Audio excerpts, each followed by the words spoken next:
C, Z, E. Merhaba, ben Cemile Zeynep Yılmaz. Bugün ekipmansız çekiyorum. Işığım ya da kameram, mikrofonum yok. O nedenle biraz aksilikler olabilir. Zaten mekanda farklı fark ettiyseniz. İlerleyen aşamalarda halledeceğim. Bu bölümlük beni affedin. Komedyen, gerçeği söyleyen kişi haline geldi. Perdeyi aralayan kişi. İnsanların bazıları dokunaklı bir konuşmadan duygulanır. Bazıları sağlam bir argümandan etkilenir. Ama herkes güldüğü şeyden etkilenir. Herkes. Yazar ve komedyen Keegan-Michael Key, komedinin gücünü böyle anlatır. Mizah her zaman toplumsal düzeni ve ayrımcılığı eleştirmek, gelenekleri alt üst ederek toplumsal sınırları zorlamak için kullanılır. 1950'lerin sonları, 60'lar ve 70'lerde Mort Sahl, Lenny Bruce, Dick Gregory, George Carlin ve Richard Pryor gibi komedyenler politikayı merkezine alan bir mizah anlayışı geliştirdi. 1960'larda Sivil Haklar Hareketi'nin mizahi sesi Dick Gregory'nin siyahilere yönelik ayrımcılığı konu alan mizahı, sosyal eleştiriyi komedide ana akım haline getirdi. A comedian and an activist walk into a bar. Bir komedyen ve aktivist bir bara girer. Kitabının yazarları, film yapımcısı ve akademisyen Katie Borum Chatu ve Lauren Feldman, komedinin komik ve eğlenceli olduğu için ciddi meseleler hakkında yorum yapmaya uygun olmadığı ya da yalnızca kafa dağıtmaya yaradığı varsayılır der. Aslında komedi, komik ve eğlenceli olduğu için izleyicileri tartışmalı, zorlu konulara çekebilir ve ilham verebilir. Mizah izleyicinin gardını düşünür.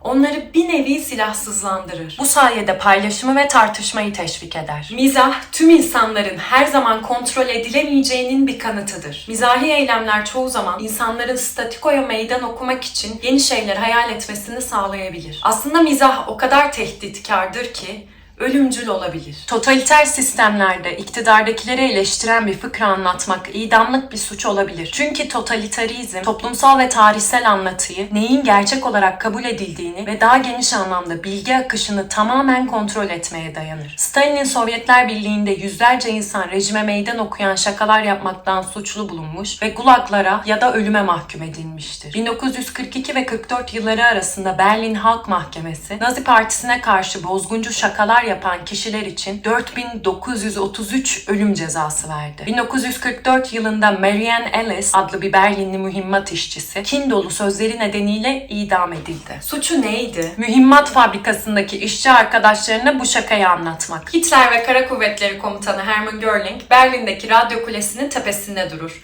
Hitler halkı güldürmek istediğini, onları sevindirmek istediğini söyler. Göring de o halde neden atlamıyorsun der.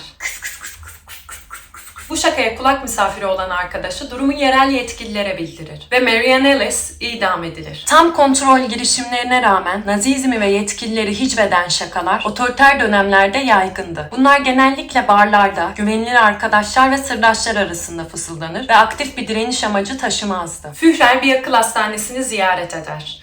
Tüm hastalara tek sıra halinde durmaları söylenir. Hepsine selamlama öğretilir. Führer kapıdan girince hepsi "Heil Hitler, çok yaşa Hitler" diye bağırır. Ama sırada bir kişi bağırmaz. Hitler kızar, kıpkırmızı bir suratla bağırmayanın önüne gelir. "Sen niye bağırmıyorsun?" der kızarak. O da "Üzgünüm, ben doktorum, deli değilim" der. Ancak totaliter rejimler altında eleştiri ve hicvin yaygınlığı hiçbir sistemin tüm insanlar üzerinde her zaman tam kontrol sağlayamayacağını gösterir. Birçok insan şakalaşırken kralın kıyafetlerinin olmadığını fark eder. Bu da mizahı baskıcı sistemlere karşı bir silaha dönüştürür. Iraklı yazar Halit Histani, bir ulusun en karanlık saatlerinde mizaha daha çok ihtiyaç duyulur. Çünkü böyle zamanlarda insanlar kendilerine olan inançlarını yitirmeye başlar. Umutsuzluğa kapılır, melankoliye sürüklenir. Hayat anlamsız görünür ve vatan bir örümcek ağı gibi hissedilir. Yapışıp kalırsınız. Kurtulamazsınız. İnsanlar başkalarıyla konuşamaz hale gelir ve yalnızlıklarını kabullenmeye başlarlar. Birlikte sağlam durma ve direnme iradesi böylece yok olur. Mizah bu tür hastalıklar için en iyi çaredir. Kahkaha insanı melankoli ve uyuşukluktan kurtarır. Baskıya, siyasete dair bir şakaya birlikte gülmek, anlatanı ve dinleyeni birbirine bağlar. Her ikisi de artık yalnız değildir. Benim düşüncelerimi paylaşan başkaları da var. Acıları ve umutları paylaştık. Gülmek kolektif bir kardeşliktir. Günümüzde aktivistler ve hak savunuculuğu yapan örgütler komediyi stratejik olarak kullanır. Örneğin astronot ve aktivist Amanda Nguyen ve kurucusu olduğu Rise isimli sivil toplum örgütü. Nguyen 2013 yılında Harvard'da okurken son döneminde tecavüze uğradı. Şikayette bulunmak istedi ve çoğunluğu kadınlar ve çocuklardan olan mağdurları koruması gereken ceza sistemi onu dehşete düşürdü. Tecavüze uğradıktan sonra bozuk bir adalet sistemiyle karşılaştım. Hastaneden çıktığımı ve buradan nereye gideceğim diye düşündüğümü hatırlıyorum. Yerel kriz merkezine gittiğimi ve bekleme odasının dolu olduğunu hatırlıyorum. Haklarımın neler olduğunu ve sonraki adımların neler olduğunu anlamaya çalıştığımı hatırlıyorum. İnanılmaz derecede zor. Adalete giden yolları karartmak üzerine tasarlanmış bir sistem buldum. Örneğin belgelemenin ilk adımı olan cinsel saldırı kanıt kitleri 6 ay içinde imha ediliyor. Mağdur dava sonuçlanana kadar her yıl 2 kez uzatma başvurusunda bulunmak zorunda. Bulunmadığı takdirde suçun adli kanıtları yok ediliyor. Nguyen, toplanan kanıtların test edilmeden dava soruşturması başlamadan önce rutin olarak imha edilmesini doğru bulmuyorum. Bunun kimseye bir faydası olmadı. Hukukun bir cinsiyeti var ve bu cinsiyet kadın değil diyor. Bazı eyaletlerde ise suç duyurusunda bulunanlar kanıt kitlerinin parasını ödemek zorunda ve çoğu kadın bunu karşılayamıyor. Gittiği her avukat Amanda'ya tecavüz davalarının çok zor olduğunu, yıllar sürebileceğini, tecavüz davası ve kariyeri arasında bir karar vermesi gerektiğini söyler. Amanda Nguyen davayı seçer. Kadına yönelik şiddeti kanıtlamanın ciddi bir ekonomik maliyeti var. Suçlunun cezalandırılmasını istiyorsanız fedakarlıklarda bulunmak zorundasınız. Bunun doğru olduğunu düşünmüyorum. Ben şanslıyım. Seçeneğim var. Adaletsizliği kabul edebilirdim ya da yasayı yeniden yazabilirdim. Ben de yeniden yazdım. Profesörlerim, meslektaşlarım ve eski patronlarım da dahil olmak üzere tanıdığım herkese bir e-posta gönderdim ve cinsel saldırıdan kurtulanların haklarını savunmak üzere benimle birlikte yürümelerini istedim. Amanda Nguyen 2016 yılında prodüksiyon şirketi Funny or Die ile işbirliği yaparak mevcut cinsel saldırı yasalarının saçmalığını ortaya koyan bir skeç videosu hazırlar. Video, kendi hazırladığı Cinsel Saldırıdan Kurtulanların Hakları Yasası isimli yasa tasarısını tanıtmak için kullanılır. Videoda süper kötü kahramanlar ezeli düşmanlarının şehrini yok etmek için yapabilecekleri kötülükler üzerine beyin fırtınası yapıyor. Ancak içlerinden biri cinsel saldırıdan kurtulanlara tecavüz kitlerinin parasını ödetmeyi ya da test edilmemiş kitleri yok etmeyi öneriyor. Akıllarına gelen en şeytani şey bu. Bunların ülkenin dört bir yanındaki eyaletlerde gerçekleşen gerçek şeyler olduğunu öğrenince hepsi dehşete düşüyor. Kötüler iyi adamlarla geçici olarak bir araya gelip bu yasaları değiştirmenin zamanı geldiğine karar veriyor. Videonun ardından yasayı değiştirmek için Change.org 100.000'den fazla imza toplandı. Nguyen'in hazırladığı yasa tasarısı federal düzeyde kabul edildi ve Ekim 2016'da Başkan Obama tarafından imzalanarak yasalaştı. Nguyen bu başarıyı kısmen komedi skecinin konuya çektiği ilgiye bağlar. Sivil toplum örgütü Rise, Kasım 2014'ten bu yana ABD genelinde 84 milyondan fazla tecavüz mağdurunu kapsayan 33 yasanın değiştirilmesine yardımcı olur. Nguyen 2019'da Nobel Barış Ödülü'ne aday gösterilir. Nelson Mandela Changemaker, Forbes 30 Yaş Altı 30 Onur Ödülü ve 2022 yılında Time dergisinin yılın kadınlarından biri seçilir. En son Katy Perry dahil olmak üzere uzaya gönderilen 5 kadından biriydi. Kadın uzayda ne yapabilir, ne yapabilir bir düşüneyim. Buldum! Çiçek. Al sana çiçek. Al sana çiçek. Bir düşünüyorum da, aman da acaba ben yasayla falan uğraşmayacaktım. Astronot alacaktım. Uzaya gitmek için şunlara kalmayacaktım. Evet Katy, evet çiçek. Evet çok güzel. Yeme onu yeme, o yenmez o çiçek. Çok güzel. Uzayda ne işi var çiçeğin Katy? Ne işi var? Ben hiç dava işine girmeyecektim. Dedi mi acaba? Bir merak ediyorum. Aklından geçti mi acaba? Hani şunlara kaldım diye.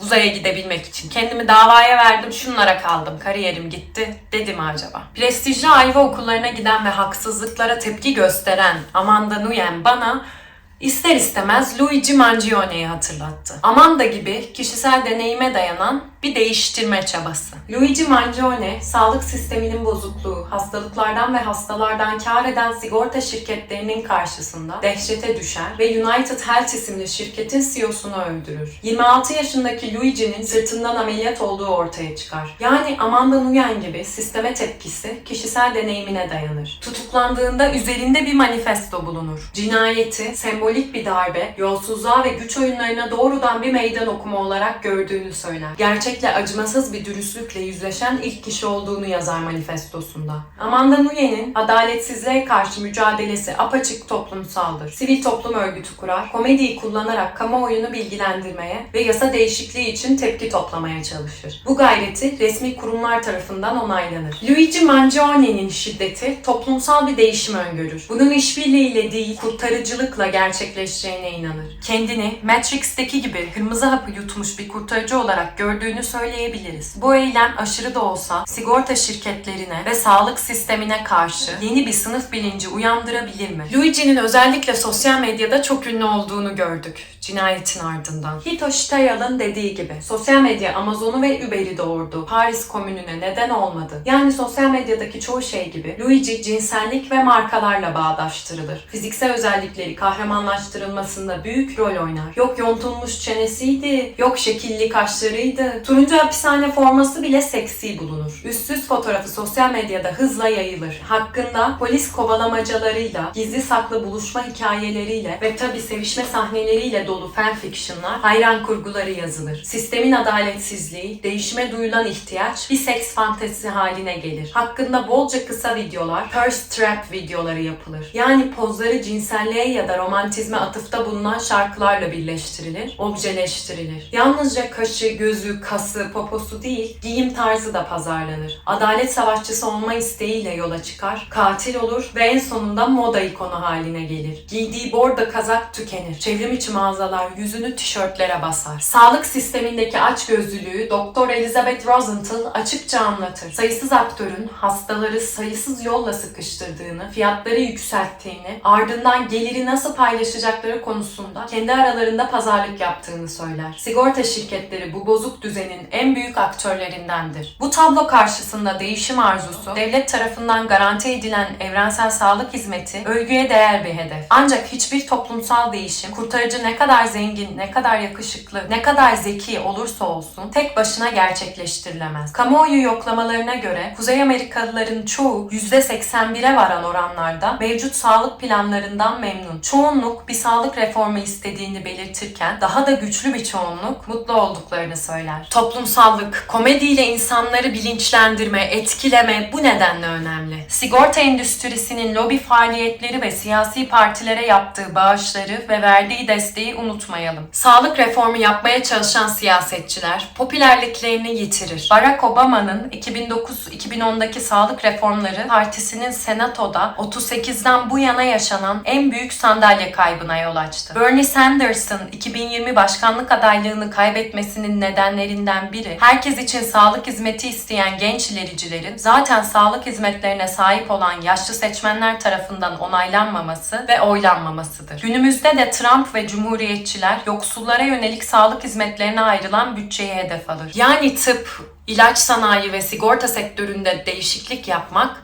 birini öldürmekten daha fazlasını ister. İlaç sanayinde ve tıpta değişim imkansız gözükür. Ancak öldürme, kişisel şiddet eylemleri kahraman ya da anti kahraman yaratmaktan başka işe yaramaz. Toplumu bilinçlendirme, değişim yaratma, lider olma, süper kahraman filmlerindeki gibi koca yürekli bir iyilik timsaliyle ya da Joker filmindeki gibi vandalizmle, şiddet eylemleriyle gerçekleşmez. Değişim için otoriteyi reddetme, tepki gösterme ve araba yakmak yetmez. Değişim için kısa bir farkındalık anı değil, tarihi ve toplumsal bir süreç gerekli. Ancak çoğu zaman bir aradalık ve kamuoyu oluşturma, beğeniler, tıklamalar ve paylaşımlar için yarışma anlamına gelir. Kahramancılık oynamak akla yatkın gözüküyor. Yine de kişisel bir şiddet eylemi birçok insanın neden ihtiyaç duydukları sağlık hizmetlerine erişemediğini açıklamaz. İçerik üretmeye yol açar. En iyi ihtimalle böyle benim gibi tartışmaya ama çoğunlukla yüzlerce meme ve katilden bir seks objesi yaratmaya yarar. Sonuç olarak gerçeklerden uzaklaşıyor, değişmesi gerekenleri görmezden geliyoruz. Zamanımızın süper kahramanları, kişisel deneyimini sosyopolitik eleştiriler yapmak için kullanan komedyenler. Bu sayede komedyen aykırı bir entelektüele dönüşür. Sosyal adalet peşinde bir kahramana. Örneğin Hasan Minhaj. Minhaj'ın gösterileri birbirinden bağımsız şakalardan oluşmaz. Bir hikaye gibi akar. Hintli, Müslüman, göçmen bir ailede yetişmesi ve Kuzey Amerika'da ırksal azınlık olmasının getirdiği yabancılaşma anlatısının merkezidir. dizidir. Hasan'ı ilk kez Netflix'te Homecoming King isimli gösteride gördüm. Çok etkilendim. Bu adam komedyen değil, sanatçı demiştim. Netflix'te gösterinin ana hikayesi lisedeki balodur. Baloya birlikte gitmek istediği Bethany, balo davetini kabul eder. Ancak balo akşamı Bethany'nin evinin önünde onu başka bir erkekle görür. Annesi kızlarının kahverengi bir çocukla fotoğraf çektirmesini istemediklerini, akrabalarının ne düşüneceğinden endişe ettiklerini söyler. Onların tabaklarından yemek yedim. Kızlarını öpmüştüm. İnsanların size gülümserken bağnaz olabileceklerini bilmiyordum. Zaman geçer, gösteri ilerler. Bethany Hasan'ı TV'de görür. Twitter'dan yazar, bir buluşma ayarlar. Hasan onu affetmemiştir. Söyleyecek bir dolu şeyi vardır. Beni sosyal olarak çarmıha germişti. Senin yüzünden, tenimin rengi yüzünden beyaz biriyle çıkamıyordum. Bethany ile yüzleşmeye giderken, ne yapıyorsun sen? Neden bir psikopat gibi geçmişinden insanların peşine düşüyorsun? Aslında neyi temsil ettiğini umursuyorum. Biz sadece o imzayı istiyoruz. Buraya gel, otur şuraya. Yeterince iyisin, geçerlisin. Ama Amerikan rüyası bu değil ki. Herkesin imzasını almak, herkesin onayını almak değil. Kendi şartlarını koyarsın. İstediğini talep edersin. Amerikan rüyası bu. Sen Hasan Minhaj değilsin. Sen Hussan Minhaj'sın. Bu yeni kahverengi Amerika. Rüyaya inanıp inanmamak sana kalmış. Başkalarını suçlamayı bırak. O anda bıraktım der. Voldemort'un hortkuluğu gibi ezdim. Hasan Minhaj ailesini anlatır. Annesinin ve babasının nasıl tanıştığını, nasıl Amerika'ya gelmeye karar verdiklerini, annesi doktor olmak için okurken babasıyla Hasan'ın Amerika'da yaşadıklarını anlatır. Babasının hastalığından, Hinduist bir kızla evlenmesinden, 11 Eylül'den sonra mahalledeki zorbaların evini taşlamasından söz eder. Bir stand-up'tan çok tek kişilik performans. Tiyatro Hasan'ınki. Hasan asla Müslüman olduğunu söyleme ve dikkat çekme der kameraya bakarken. Sonra seyirciye döner, hikayesini anlatmaya devam eder. Işıklar, sahneyi kullanışı, belgeler kullanması, bahsettiği kişisel hikayelere dair kanıtlar sunar. Fotoğraflar, Facebook ve Twitter gönderileri. Yani Hasan'ın anlattıklarına inanırız. Ne var ne yoksa gözümüzün önüne seriyor. Olduğu gibi deriz. Yani Hasan Amerika'da Hasan'dır. Donald Trump'ın her şeyden göçmenleri sorumlu tuttuğu, politikalarına uymayan her Amerikalıyı Guantanamo kampına yolladığı günümüzde Minhaj entelektüel ve muhalif bir figür olarak yükselir. Sahnede temsilin gücünü gösterir. Azınlıkların bu şekilde temsilinin arttırılması, kültür, sanat ve yaratıcı endüstrilerde kapsayıcılığın teşvik edilmesi için kilit bir müdahale. Azınlık sanatçılarının ve kültürlerinin görünürlüğü, ilham, yaratıcılık ve kendini ifade etme kaynağı olarak hizmet eder. Sahne sanatlarında temsil, azınlık izleyicilerin sahnede kendileri gibi insanlarla özdeşleşmelerini, sanatsal üretimlerde kendi gerçekliklerini görmelerini ve onaylanma duygusu kazanmalarını da sağlar. Peki bu temsil gücünü kullanan kişinin doğruyu söyleyip söylemediği önemli mi? Hasan Minhaj'ın şakaları, anlattıkları her zaman eğlenceden daha büyük bir şeye hizmet eder. Bir farkındalığa yol açar. Bize kanıtlarla anlattığı kişisel hikayesi yalan olabilir mi? 15 Eylül 2023 yılında New Yorker'da çıkan bir makalede Claire Malone, Minhaj'ın anlattıklarının geçerliğini tartışır. Homecoming King'in ismini aldığı balo hikayesi yalan çıkar. Gazeteci bizzat Bethany ile görüşür. Bethany durumu yalanlar. Balodan en az bir ay önce Hasan'ı reddeder. Hasan kapısının önüne gelmez, başkasıyla görmez onu, annesiyle konuşmaz. Bu kişisel hikayede abartmak pek de önemli değil. Asıl ikinci Netflix şovu Kralın Soytarısı'nda anlattıklarının yalan olması, aktivist komedyen olarak inşa ettiği kimliği yerle bir eder. Kralın Soytarısı şöhret, kibir ve Minhaj'ın sosyal medya takıntısı üzerine biyografik bir yansımadır. Ana hikaye bu sefer 2002 yılında Minhaj lisede okurken mahallesindeki camiye sızan bir FBI muhbiriyle ilgilidir. 11 Eylül'de İkiz Kuleler'e yapılan terörist saldırıdan sonra ABD'de çıkan vatandaşlık yasasıyla polislere sınırsız güç verilir. Müslümanlar ayaklı bombalar olarak görülür. FBI muhbirleri Müslüman mahallelerde şüpheli aramaya başlar. Minhaj'ın anlattığına göre Müslüman olduğunu söyleyen kas yığını beyaz bir adam olan Erik kardeş mahalledeki cami cemaatinin güvenini kazanır. Müslüman olmak istiyorum der. Minhaj'ın evinde akşam yemeğine gider. Ancak Minhaj Erik kardeşi sevmez. sevmez. Sonunda Erik kardeş mahallenin çocuklarını cihat hakkında konuşmaya teşvik eder. Kimlerin katılacağını öğrenmek ve tutuklamak için. Minhaj pilot lisansı almak istediğini söyler ve kısa süre sonra polis olay yerine gelir. Minhaj'ı bir arabanın kaputuna çarpar ve sorguya almak ister. Onu bu halde gören bir sınıf arkadaşı "Hasan iyi misin? Sen yoksa torbacı mısın?" der. Hasan "Hayır, benim suçum terörizm" diye yanıt verir ve herkes gülmeye başlar. Hasan "Ben işte o zaman insanları güldürmeye karar verdim" der. Erik herkesin kendine güldüğünü hissediyordu der. Yıllar sonra Hasan Minhaj babasıyla birlikte haberleri izlerken FBI muhbiri olan Craig Monte'ye dair bir haber görür. O adam Erik kardeştir. "Haklıydım. Vatanseverlik yasasından sonra polisler bizi izliyordu. Çocuklara zorla yalan itirafta bulunduruyorlardı." Gösterinin bu kısmında sahnede Minhaj'ın arkasındaki büyük ekranda Al Jazeera'nın Monte ile ilgili haberinden görüntüler gösterilir. Hikaye terörle savaşın ilk günlerinde ABD'de Müslüman olmanın taşıdığı tehdidin altını çizer. Minhaj yine Sacramento'da yaşayan ve avukatlarının yalan olduğunu söylediği bir itirafla yetişkinlik hayatının büyük bölümünü hapiste geçiren Hamit Hayat'ın davasına geçer. "Geçtiğimiz Haziran ayında hapisten çıktı" der Minhaj. Sesi meydan okuyan bir tona bürünür. "Adam benim yaşımda, 36 yaşında. Her zaman Hamid'i düşünüyorum." Bu şekilde Minhaj sosyal adaletsizliklere dikkat çeken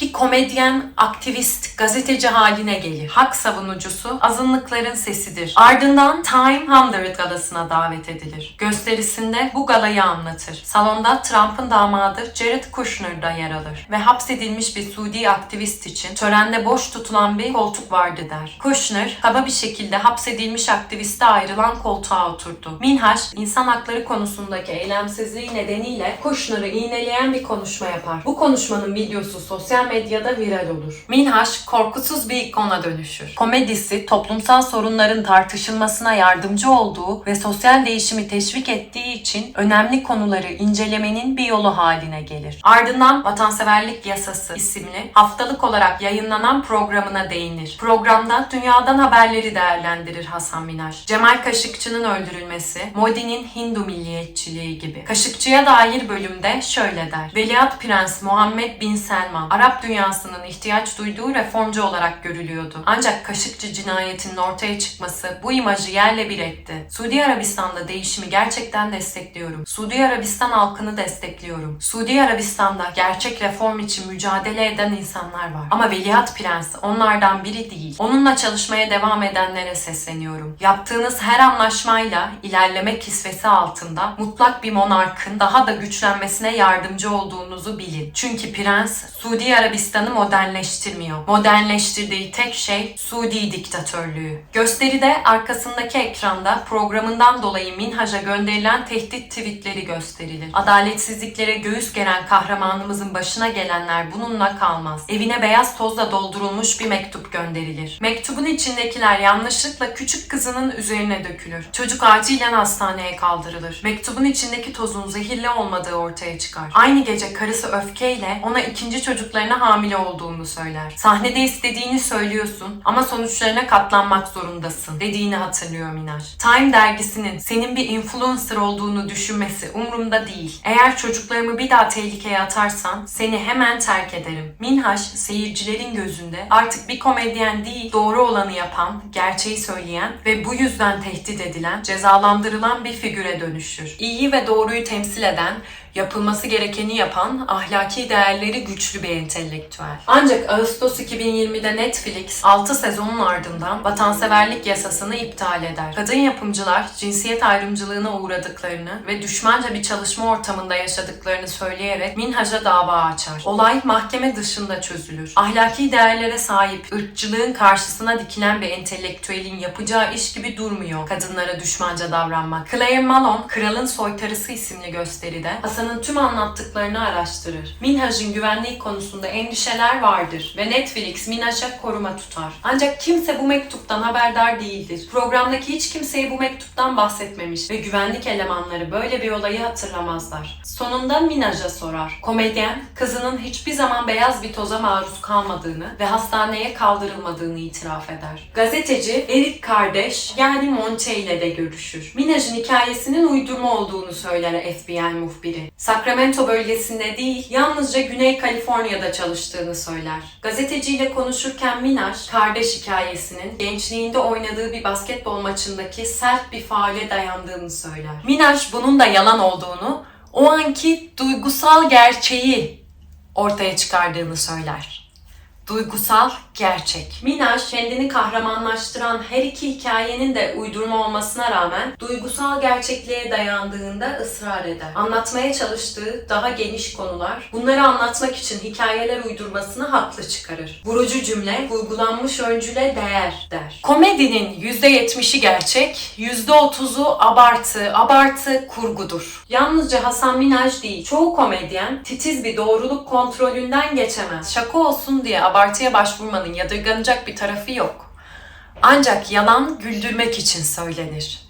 Alkış toplamak için değil. Hasan Minaj'ın şovu, gülmekten kırıp geçirecek kadar komik olmayan kişisel paylaşımlar üzerine kurulu. Bu kişisel paylaşımda önemli ayrıntıların uydurulması, seyircinin haklı olarak aldatılmış hissetmesine neden olur. Hikayelerinin çekiciliği, bu gerçekten oldu hissinden gelir. Kendisini her zaman dünyanın despotlarına, kötülüklerine, diktatörlerine karşı ayakta duran, onlara karşı çıkan bir kişi olarak sunar. Minhaj'ın abarttığı bu gerçek dışı anlar bir hikayeyi daha komik hale getirmiyor. Bunlar sempati uyandırmak ya da anlattığı hikayeyi ciddiye almamız için yapılıyor. Ayrıca Hasan anlatmak istediklerini açıklamak için gerçek belgeler kullanıyor. Bir noktayı desteklemek için kanıt gösteriyormuş gibi. Seyirciye gençken kendisiyle arkadaş olmaya çalışan gizli bir FBI ajanı ile ilgili rahatsız edici bir hikayeyi anlatırken ve bu kişiyi isim ve video aracılığıyla tanımlarken hala şaka içinde olduğumuzu anlamayız. Hasan'ın dürüstlüğüne ve samimiyetine inanırız. Ama şu da var. Bir komedyeni izlemeye giderken izleyicilerin çoğu Müslüman olmaya, ırkçılığa ve ötekileştirmeye dair şakalar duymayı bekleyerek gidiyor. Böyle bir beklentisi olmasa, bunları duymayacak olsa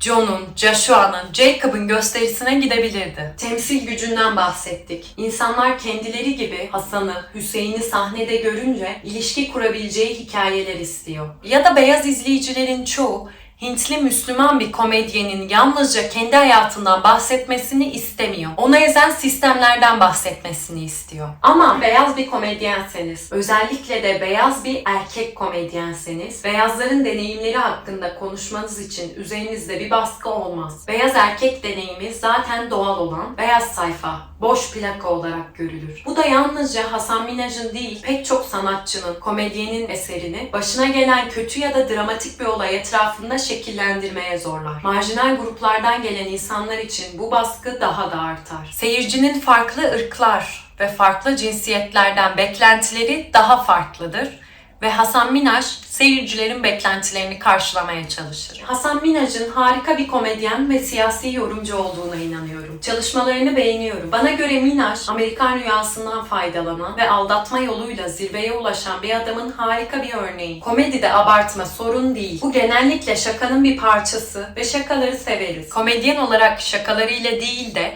kişiliğiyle beğeni toplamak isteyen, manipülasyonda bir numara bir isme geliyoruz. Muhafazakar. Doğu Demirkol. Öncelikle şunu belirteyim. Hasan Minaj'la boy ölçüşemez Doğu Demirkol. O kadar değildir. Hasan Minaj yaratıcı bir hikaye anlatıcısıdır. Rolden role girer. Karizmatiktir. Enerjisi yüksektir. Sahnenin hakkını verir. En önemlisi şakaları, kadın çıplaklığı ve düşmanlığı, başkalarını aşağılama, küfretme üzerine kurulu değil. Hasan Minaj tüm bunların üstündedir. Eleştirir. Toplumsal eşitsizliklere ışık tutar. Hasan Minaj öncelikle akla hitap eder. Akla hitap etmediğiniz anda komik olmaktan çıkarsınız. Saldırgan olursunuz. Tıpkı Doğu Demirkol gibi. Akılla bir ilgisi yoktur şakalarının. Hasan Minaj'ın tam zıttıdır. Komedisi entelektüel bir uğraş değildir. Sevgilisi de dahil olmak üzere başkalarını aşağılamaya dayanır. Toplumda var olan önyargılar üzerine kurulu şakaları. Şakalarındaki abartılar önyargıyı doğrular, toplumdaki ayrımı olduğundan daha derin gösterir. Doğu Demirkol'un Ankara'daki şovuna gittim. Nuri Bilge Ceylan'ın Ahlat Ağacı'nda izlemiştim ve oyunculuğunu çok beğenmiştim. Sosyal medyada dolaşan bir videosunu da izlemiştim. Hani şu putla sevişmesi lazım dediği video. Gösteri gününe kadar Google'da adını aratmadım. Hakkında bir yeni şey duymuştum zaten. Yaptıklarını kendim değerlendirmek istedim. Ahlat Ağacı'nda harikaydı. Ne kadar kötü olabilir ki dedim. Sahneye selamun aleyküm diyerek girdi ve bu girişinin onu diğer komedyenlerden ne kadar da ayırdığını anlatmaya başladı. BKM'de çalışan Çiğdem isimli bir kadın, böyle girersen seyircinin yarısını kaybedersin demiş. Ama Doğu hayır demiş. Hayır diyor, bu benim. Acaba Çiğdem Kadıköy'de, Beşiktaş'ta, içkili mekanlarda içki içerek izlenen stand-up gösterilerinde selamun aleyküm deme diyor olabilir mi? Daha gösterinin başında bu Çiğdem karakteri seküler Türkiye'nin temsili haline gelir. Onun tam karşısında da namaz kılan, selamünaleyküm diyen Doğu. Bu ikisi birbirine zıttır, bir arada var olamaz anlatıya göre. Selamünaleyküm diyen Doğu, biz ve bunu duymak istemeyen onlar. Ardından Nuri Bilge Ceylan'la ahlat ağacını çekmesinden bahseder. Yönetmen uluslararası bir üne sahip olduğu için İngiliz gazetesi Guardian'dan çekimi izlemeye gazeteciler gelir. Mor saçlı, piercingli bir kız çok etkilendi oyunculuğumdan. Halbuki ben çok yorulmuştum. Belim kopmuş, kilometrelerce yürüyordum diyor. Dalga geçiyor bu mor saçlı Avrupalıların salaklığıyla. Ayrıca Nuri Bilge'nin sinematografiye dair, yani ekrandaki görüntüye dair söylediklerini de iletir. Güneş yanlış doğmuş bugün. Dalgalar yanlış hareket ediyor gibi yorumlarda bulunuyormuş Nuri Bilge. Doğu da tövbe tövbe Allah'ım öyle demek istemedi Allah'ım diyormuş. Aman salon nasıl dolu, dop dolu ve bağırarak gülüyor insanlar. Bu kadar bağırma, ciddiyim, bu kadar yüksek sesle kahkaha atmalar duymamışsınızdır. Ben de kardeşime bakışıyorum. Buraya kadar anlattığı karakterlerin hepsi kültür sanat sektöründe çalışan otorite sahibi figürler. BKM'den Çiğdem, Nuri Bilge Ceylan ve Guardian'da çalışan mor saçlı piercingli yazar kadın. Bunların hepsi doğudan farklı karakterler. Ben ve onlar inşasına katkıda bulunuyor. Enteller, belki queerler ve Allah'ı önemsemiyorlar. Halbuki Doğu önemsiyor değil mi? Namaz kıldığını, selamünaleyküm dediğini her yerde belirtiyor. Namaz kılıyorum, evet. Namaz kılma özelliğim var. Bu anlatılar tesadüfen ard arda değil ve Doğu'nun ben halk çocuğuyum ve dini değerlere önem veriyorum söylemini pekiştiriyor. Bu karakterlerin ayrı özellikleri yok. Hepsi onların, Doğu'dan farklı olanların özelliklerini taşıyor. Anlattığı karakterlerin ayrı özellikleri yok. Tek ortak yönleri Doğu'dan farklı oluşları. Doğu'nun yanında değil, karşısında yer alan seküler entelektüel figürler alay malzemesi olur, şakalar yüzeysel kalır. Kişisel deneyimlerinden toplumsal analizler çıkmaz. İktidar partisinin düşüncelerini sahneye taşır. Seküler değerleri temsil eden kadınlara gıcık olduğuyla ve Avrupa'ya küfrettiğiyle kalır. Ahlat Ağacı'ndan sonra Levent Kırca ve Oya Başar'ın kızı Ayşe ile çıktığına değinir. Çiğdem'den başlayan seküler boru hattının diğer ucunda Ayşe vardır. Ayşe yalılarda büyüyen, yurt dışında okumuş, Avrupalı arkadaşları olan, tatillerde Avrupa'ya giden Türkiye'nin kaymak tabakasındandır. Beraber Fransa'ya giderler. Ayşe'nin arkadaşları onları at çiftliklerinde ağırlar. Ayşe'nin arkadaşları Napoli'de pizza yemelerini önerir. Yazları Mikonos'a gittin mi diye sorarlar Doğu'ya. Doğu Fransa'ya da uyuz olur, Ayşe'nin arkadaşlarına da. Fransa'da her yerde heykeller vardı. Ne gerek varsa her yer heykel der. Bir de taharet musluğu yoktu. Rezil der. Herkes kahkahalarla gülüyor bu dediklerine. Salon kırılıyor gülmekten. Ben kardeşime döndüm. Niye böyle anlatıyor? Ne güzel gezdirmiş, yeni şeyler göstermiş kız arkadaşı dedi. Niye böyle anlatıyor? Taharet musluğu, muhabbeti o kadar uzadı ki. Ama o kadar uzadı ki ve insanlar buna o kadar gülüyor ki. Taharet musluğuna. Güldüğün şey taharet musluğu. Farkında mısın? Neden oy veriyorsun? Demedim, bunu demedim. Bunu demedim. Bunu demedim. At. O kadar basit ve yüzeysel bir mizah anlayışı ki Avrupa'ya dair söyleyeceği şeyler bir eleştiri de değil. Taharet musluğu yok. Bir de her yerde heykel var. Gerçekten mi? Eleştiri kapasiten bu kadar mı? Kritik düşünmeyi gerektirir tabii eleştiri. Napoli'de pizzaymış. Lan Napoli'ye gideceğim, Domino's yiyeceğim. Herkes gülüyor buna ya. Herkes gülüyor. Bu insanlar neyi alkışlıyor? Neyi alkışlıyor? Komik değil, saldırgan. Eleştirel değil, küçümseyici. O kadar basit ve yüzeysel bir mizah anlayışı ki Avrupa'ya dair söyleyeceği şeyler bir eleştiri de değil. Taharet musluğu yok. Bir de her yerde heykel var. Onlar ve bizler ayrımı kendini en belirgin olarak dinle gösterir. Sevgilisinin İslam'ı bilmediğine dair anılar anlatır. Namaz kılmayı bilmez sevgilisi. Ezanla sela arasındaki farkı bilmez. Oruç tutmaz. Herkes kahkahalarla güler sevgilisinin salaklığına. Beraber psikoloğa gittik. Travmalarımızı anlatmamızı istediler. Ben dedim ki küçükken Amasya'da kamyon çarptı bana. Sevgilisi de ben küçükken yalımıza gemi çarptı. Üzülemiyorum onun anısına diyor. İnsanlar yarılacak gülmekten bu noktada. Ben bir adamın sevgilisini ismini vererek bu şekilde rezil etmesini, özelini anlatmasını, travmasını paylaşmasını ve bir salon insanın buna çığlıklar atarak gülmesini komik bulmuyorum. Benim komedi anlayışım başkalarını aşağılayarak kendi görüşlerimi meşrulaştırmak değil. Onları ayrıcalıklılar, Avrupa düşkünleri, din, töre bilmezler olarak tanımlar. Kendini halk çocuğu olarak. Onlara Türkiye'nin en varlıklı ailelerinden gelen Ayşe de girer, BKM'de çalışan Çiğdem de, Nuri Bilge Ceylan da. Doğu gibi sıradan vatandaşları etkileyen gündelik sorunlardan uzaktırlar, kibirlidirler. Aslında anlattığı figürler birbirinden bağımsızdır. Farklı özelliklere ve arka planlara sahiptir. Ayşe'nin Guardian'da çalışan mor saçlı piercingli kızla nasıl bir ortak özelliği olabilir ki? Ancak Doğu Demirkol'un bu farklı durumlar ve figürler karşısında söylediği şey aynıdır. Ben onlardan farklıyım. Ben sizdenim. Ben Allah'tan korkuyorum. Bir kabile dinamiği yaratır. Biz ve onlar. Komedisi bu nedenle akılcı değildir. Öfkeyle dolu, küfürlerle doludur. Toplumsal analizlerle değil. Hasan Minhaj ise pek çok kişinin ilgilenmeyeceği bakış açılarını ve fikirleri benzersiz şekilde paylaşır. Yalan söyleyip kahramanlaşır. Amerika'da yaşayan birçok Müslümanın gerçekliğini kendine mal eder. Sonunda yalan olduğu ortaya çıkınca bizim yalnızca Hasan Minhaj'a değil, göçmen Müslümanların deneyimlerine duyduğumuz güven azalır. Ama Doğu Demirkol'un aksine duygusal gerçeklerim dediği yalanları ön yargı ve nefret üzerine kurulu değil, kendini eleştirir, sistemi eleştirir, toplumdaki bozuklukları fark ederiz. Beyaz olmayan kahverengi Müslüman bir adamla empati kurarız. Ama sonunda tüm bu güzel duyguları Voldemort'un hortkuluğu gibi parçalar, yere atar, kırılır. Doğu Demirkol ise Türkiye siyasetinde gördüğümüz şeyleri tekrarlar. Kutuplaşmadan pay çıkarır. Hatta seviyesizliği de Türk politikacıların söylemlerine benzer. Annemle otobüsteyiz der. Bir kızın giyimine annem sinirlendi. Memeleri ağzımıza giriyor. Ağzımıza sokuyor memelerini dedi. Anne deme öyle diyorum. Yok demeye devam ediyor. Dedim sonra. Fantezi gibi. Sonra ne yapıyor? Herkes kırılıyor gülmekten. Çok komik. Çok komik.